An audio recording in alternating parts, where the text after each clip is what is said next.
Tonight caps off for the final time the greatest day in motorsports. 3 iconic forms of racing, 3 iconic tracks, breakfast in Monaco, lunch at Indy, and to cap it all off, a big feast dinner in Charlotte. 65 years of history has been laid out at one of the most iconic events in all of NASCAR. Surviving this race is an accomplishment itself. To win here, it establishes your name among the greats like Waltrip, Johnson, Allison, and Gordon. And for one driver, a shot at laminating himself in the elite category, and not just in NASCAR, but in auto racing history. NASCAR and MDK presents the 66th annual running of the Coca-Cola 600 pre-race show from the Charlotte Motor Speedway in Concord, North Carolina. And what is supposed to be the greatest day in motorsports might end up being a muggy ending to the greatest day in motorsports. Temperature not looking too good, gonna be in the mid 60s for most of the evening / night. 65% chance of rain, good chance of thunderstorms throughout the area, so there is a possibility that this race could be delayed in some capacity.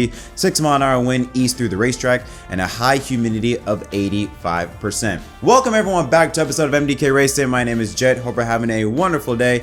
Yes, so I understand that the delay or the lack of videos this weekend or this week, these last couple weeks, I understand that. I will get back to normal schedule routine. Just a lot of adjustments, orientation going on, a lot of things happening. So with the internship, but I will get back on schedule. Do not worry. But as for a different time for now, let's get you set and ready for everything you need to know for today's Coca-Cola 600. Lots of storylines, so let's get into it. Kansas, 2 weeks ago, that was the last time we had a points-paying event.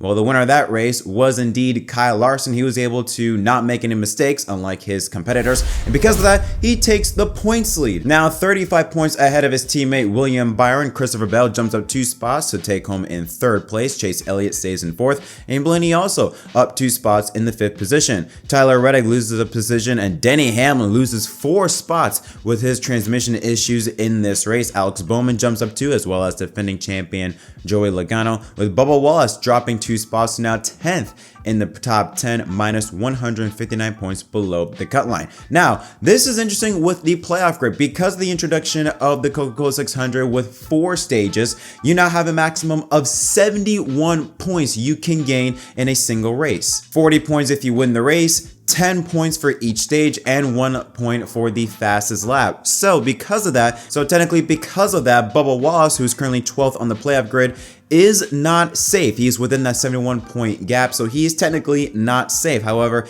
him and Chastain, they just need to have solid days. They don't need to do anything special, and they will be okay after Charlotte. However, Chase Briscoe gets into the danger zone. The pole sitter for this race plus 34, Ricky Stenhouse Jr. plus 14, and Ryan Preece currently holds the final spot, 7 points ahead of Kyle Busch, a former Coca-Cola 600 winner here as well. John Nemechek having a tremendous season compared to where he was last year, 18th minus 17, and Carson Hocevar and teammate Michael McDowell ran out the top 20, minus 21 for Hocevar and minus 23 for McDowell.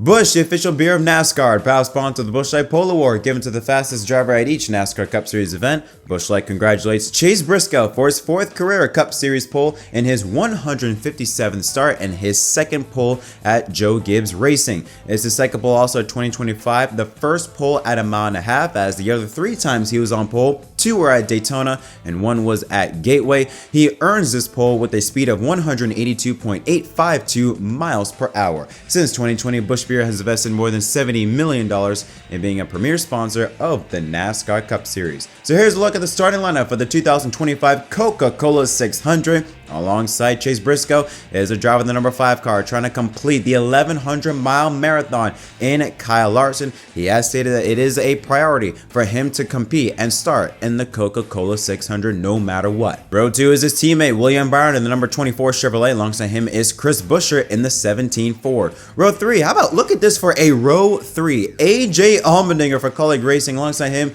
John Hunter Nemechek for Legacy Motor Club. That 42 ride, he puts it in 6th place. Amazing qualifying run for him and for generally the entire team. We're going to talk about them in a little bit. Row 4, Ty Gibbs, who started on pole here last year, had a fast car in the early stages. Onto him is Noah Gragson in the 4 ride. Another great run for him.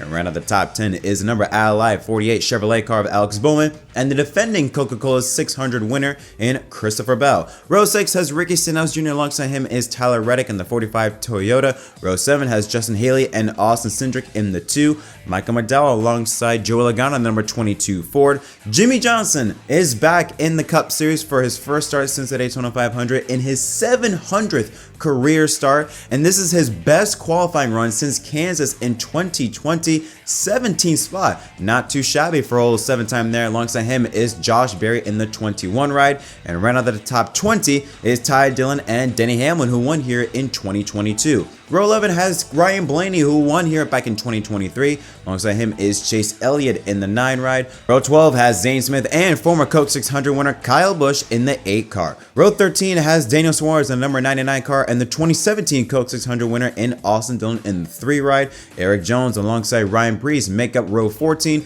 with Cole Custer and rookie Shane Van Gisbergen rounding out the top 30. Row 16 is a pair of 2011 drivers, Riley Herbst. Expected to see him there, but very surprised to see Bubba Wallace in 32nd. We expect him to see him a lot higher in the qualifying order. Row 17 is Connor Zilic for back again in the Cup Series for his second Cup start in that Red Bull Chevrolet. Alongside him is Todd Gillen in the 34 ride. Brad Keselowski, another former Coke 600 winner, but starting very deep in the field. Alongside him is Cody Ware. Row 19 has Derek Krause in his first Cup Series start this season, driving for NY Racing. Alongside him is Josh Bilicki, and rounding out the 20-car field and rounding out the 40-car lineup is Carson Hocevar, who spun here during his qualifying run. Alongside him is Rosh Hassan, who spun and crashed in practice, so he was not able to make a qualifying run. Here's a look at the odds to win the Coca-Cola 600. Kyle Larson, again, no surprise to see him at the top of the charts at plus 400. Teammate Byron at 600, with Reddick and Blaney as well as Christopher Bell, all former winners sitting at 800 here in the next-gen car. Denny Hamlin, like I mentioned, the 2022 winner, sitting at plus 900. How about this? Some really good odds for some big-name drivers. Chase Elliott, who has run really strong here in recent weeks, especially at Kansas, the last mile and a half we were at. Joe Logano, you cannot obviously count him out, also at 1,600, and Pole Sitter Briscoe at 1,800, with Brad Keselowski, shocking to see him at plus 2,000 considering how deep in the field he is. Same amount of odds as a guy that's starting in 9th place in Alex Bowman. Ty Gibbs, a former pole sitter here last year, plus 2,200, a pair of 2,500s between Buescher and Busch. Chastain and Berry, 2,800 for Chastain and 3,000 for Berry. Then some real long shots. Cindric at 3,500, Allmendinger and Wallace at 5,000, with Carson Hocevar sitting at 6,000. And now it's time for you to make the call. If you don't know what make the call is, it's very simple. I will make a post on my YouTube channel in the week leading up to race weekend, basically just giving me your thoughts. Anything that you have on your mind, fantasy betting, who you got winning this race, whatever. What do you think is going to happen? Again, that is what make the call is for. We got five we're going to look at. It's a big episode. We got a lot to get through, so let's get into it. The first one comes from the Fall and Dark Jedi Jeff Gordon fan, who says Larson completes the 1,100 miles. Obviously, that is probably the biggest story of the entire greatest day in racing is Kyle Larson. Can he become the second driver ever to complete 1,100 miles? Only one driver did it, and that was Tony Stewart. I think he did it twice in 1999 and 2001. A lot of other drivers have attempted to complete it, were not able to do so. Larson last year was just a disaster with the rain at Indy. He stayed in Indy to finish the race, and he did just that, but because of that, he missed the Coke 600 start, and because of that rain, he was never able to turn a lap. He has stated that he will make the Coke 600 a priority this time around, so whatever happens at Indy, he will be there for the start of the Coca-Cola 600. I think he is capable. He is very much talented enough to be able to complete the 1,100 miles. Obviously, what's preventing him is that things can happen in racing. Car breaks, crash, a lot of things can happen. Kurt Busch, I thought he was going to be able to do it until his engine expired late in the running of the Coke 600. So a lot of things can happen, but in terms of talent-wise, Kyle Larson can do it. Cito 1101 says Mother Nature stays away for good this time. Yeah, that was another thing. I mentioned that with the rain, that really killed all that greatest day in racing last year with rain in Indy and in Charlotte. Even though we could have gone racing last year, we could have raced to the finish if it wasn't for Fox. But anyways, this time around, again, when we look at the weather, I don't know. I really don't know. It is very sketchy. Thunderstorms are going to be scattered throughout the area for majority of the day, especially during the evening, night portion of the race. So I'm going to bring my hoodie, going to bring some stuff because I will be at the race. I'm going to bring in some stuff to make sure I am prepared for that, because I do think that rain will hit the area in the evening, nighttime. I don't think it's going to hit at the start of the race, but definitely in the second half of the race, I do think we're going to get some form of rain, some form of delay. I would be surprised if we don't, but hopefully if Mother Nature decides to make landfall here, it's not for long, because I do want to see this race go to the end, because there's a lot of storylines. The next gen runs really good here at Charlotte, so I would love to see this race make it to the finish. So hopefully Mother Nature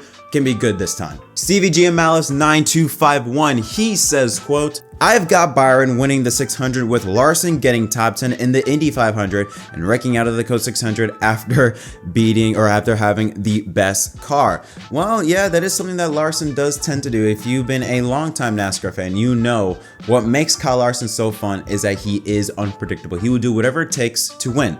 The bad thing about Kyle Larson is that he will do whatever it takes to win, and he does have a tendency to take himself out of situations. Although this year, granted, I mean, this year I don't think they've had the best season of everyone, but they've been able to make the least amount of mistakes, and they have been able to put together a solid race. You look at Bristol, no mistakes. You needed track position was vital. What did they do? They didn't make a mistake. You look at Kansas, so many drivers either A, had problems, or B, just created issues of their own. Larson, that 5 team, didn't make a single mistake. So will be interesting though to see if something does happen with Larson where he has to come back through the field. How will that play out? But I think with Larson, it is that he is that type of driver. He either wins the race or he brings home the steering wheel, but that's what makes him fun. Jack likes Trackhouse. Oh boy, I feel bad for you this season if you're a Trackhouse fan, but he gave out his predictions for all 3 races. He says that Monaco will be won by Oscar Piastri from pole. Well, clearly that did not happen, that Lando Norris, so the other McLaren driver. The Indy 500 will be won by Pato O'Ward with the last lap pass, and Coke 600 will be a great race and won by Tyler Reddick. So Tyler Reddick is starting in 12th, I believe. Pato O'Ward, he's in the top 12, was very, very fast here in Indy 500 qualifying and all the practice sessions this month. So close. Two times he has been oh so close to winning that Indy 500 in recent memory. Obviously lost it to Newgarden on the final lap last year. I would love to see Pato. Pato would be a fan favorite, either him or Larson. I'm pulling forward to win that Indy 500. I know Larson won't win it, but if I have to pick, I'm rooting for Pato. Pato's my guy. I hope he can get it done. As for Monaco and F1, I mean, he's starting in 3rd, so he is near the front. But again, this is Monaco. The last time they had an on-track pass for the lead, I think it was like 1997. So unless something happens and McLaren beaches Norris's pit stops and Leclerc in 2nd and Ferrari becomes Ferrari, then yeah, Piastri does have a shot. But I think really because of Monaco and how it is, yeah, they got this whole 2-stop mandatory session they got in this race. It ain't gonna do anything. I think it'll just be whatever the top 3 is, Norris, Leclerc, Piastri. That will more than likely be the top 3 at the end of the race. And finally, Aiden Kobo 5603, he says that Blaney finally breaks his winless streak this season and finds a way to win of long runs and good strategy. Yeah, Larson. Blaney has been insanely good on the mile and a halves. Vegas, he had the best car but got caught up in a crash. Miami had a fantastic car. Something about Blaney and just like him and his ability to always be able to find a way to make long runs. It's been his thing. I look at Martinsville last fall. Extremely long green flag run, and he's right there at the end. It's always when we get into these long green flag runs, you see that 12 car just getting better and better and better. And with this race being the Coke 600, it's a marathon. It is a long race. That it does fit into Blaney's wheelhouse. He is a former race winner here, won back in 2023. So if there is a track, if there is a race where you expect to see Blaney perform, it is this type of event. This fits Blaney's style. Long green flag runs, manage your car, and make it to the end. But that's the thing. He's got to make it to the end. In order to finish first, you must first finish, but Blaney is a very solid pick. But he's starting in 21st. So let's get into some of the storylines heading in for this race. Well, we know that with the stages, each is going to be 100 laps. 100 laps each, so very simple, very plain. $13 million purse, so a big purse on the line. Let's get into the storylines. Who are we looking out for? So when you look at the best average finish in terms of next gen in the Coke 600, it does go to Tyler Reddick. He's had the best average finish. However, him and 2011 as a whole, they haven't been all that. I know Reddick is starting 12th, and this is a race where you don't have to start up front. But I just haven't seen the speed out of Reddick this time around, nor out of the other 2011 stable in Bubba Wallace. That's another driver that at a track like Charlotte, you expect him to also be up there and run up front. But I'm going to shift more. It seems as though that it's more focused on the Chevy drivers. I mean, you look at all four Hendrick cars. Larson, second place. You look at William Byron in third, Alex Bowman in ninth. Now, Chase Elliott, yes, he's starting 22nd alongside his best friend, Ryan Blaney. However, I look back at Kansas. Kansas is a similar track to Charlotte, both at a mile and a half. That was the first time I saw that 9 car show legit race-winning speed in a long time. What was the thing that Chase Elliott was so good at Kansas? Long green flag runs. He had Larson, I think, near the end of stage 2, just a couple more laps. He was that car to beat Larson at Kansas, especially on the long green flag run if it wasn't for that issue on that final pit stop. He's that type of guy where I feel like, okay, if he gets into a long green flag run, he's another one where I feel like him and that 19 can be able to make the most out of it, especially in a long green flag run like here, what we will have here tonight. So the 9 car of Elliott, I don't think many people have him on his radar. They look more at the other 2 Hendrick drivers. They look at Byron, they look at Larson, which is understandable, but I would keep my eye on the 9 car and on the 48. That 48 has a tendency to just show up. No one will say anything about him, including myself. I have dismissed him for a lot, but he is somehow there. So you cannot count him out. But I also need to look at some of the surprise drivers. It is a long race, but look at the drivers that we got in our top 10. AJ Allmendinger, he's starting in 5th place, but make no mistake about it, this wasn't like just a great qualifying run out of nowhere. He was also very fast. I'm on the top 5 in the top 10 average lap times.